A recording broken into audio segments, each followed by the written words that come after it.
There are a number of welcome traditions which exist in this Parliament. One such is the annual Armed Forces and Veterans debate held in advance of Remembrance Sunday. I think this is the 9th or so such set piece I've taken part in, mostly from the back benches, but for a spell from the privileged position of leading it as Veterans Minister. For the overwhelming part, these have been constructive debates, devoid of party politicking. I hope this will be the case today.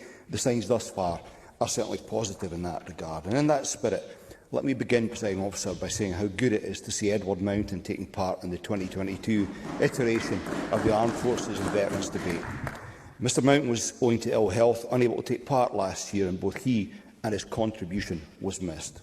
There is much that Edward Mountain and I disagree on, but we do share common ground when it comes to wanting the best for our current and former military personnel and their families. And I know that goes for the wider membership of this Parliament. Presiding Officer, I want to focus my contribution today on some of the realities of the here and now for the current military. Last week I had the pleasure of participating along with colleagues in the Parliament's formal engagement with the Army in Scotland held at Leuchars Station. We were provided with an update in considerable welcome detail on basing plans for the Army there. These include increasing personnel numbers at Leuchars with the relocation of 3 Scots, that's the Black Watch to those of us of a certain vintage, from Fort George.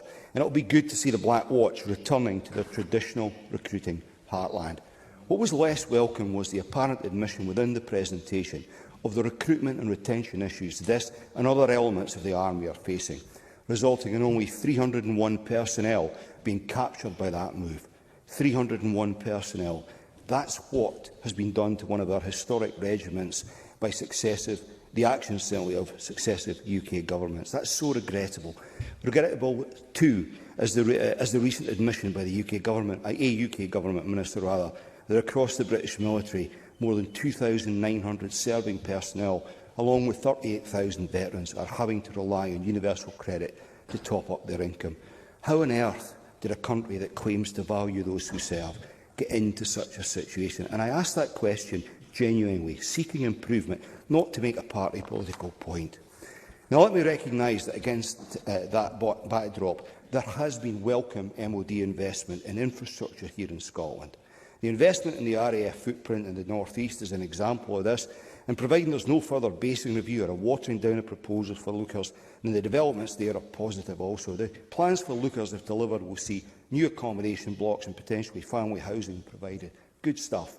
But what about other military locations, such as RM Condor in my Angus South constituency, which has long attracted commentary around the quality of the accommodation provided the Marines based there?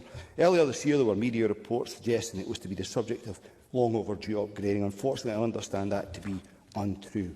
Now, Presiding Officer, I am concerned, and I hope this is misplaced concern, that given the very significant budget challenges the UK Government faces, the Treasury might look to make reductions to anticipated MOD funding, despite their commitment to increase it to 3% of GDP by 2030. The Prime Minister, Rishi Sunak, whilst Chancellor, was accused of mounting, and I quote, sustained corporate raid on military spending. That accusation, incidentally, came from the then and still Secretary of State for Defence, Ben Wallace. But my plea, Presiding Officer, is this, and it's a plea, not a party political point.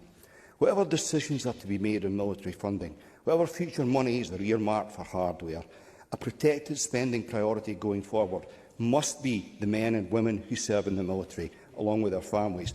That is the very least they are owed. Presiding Officer.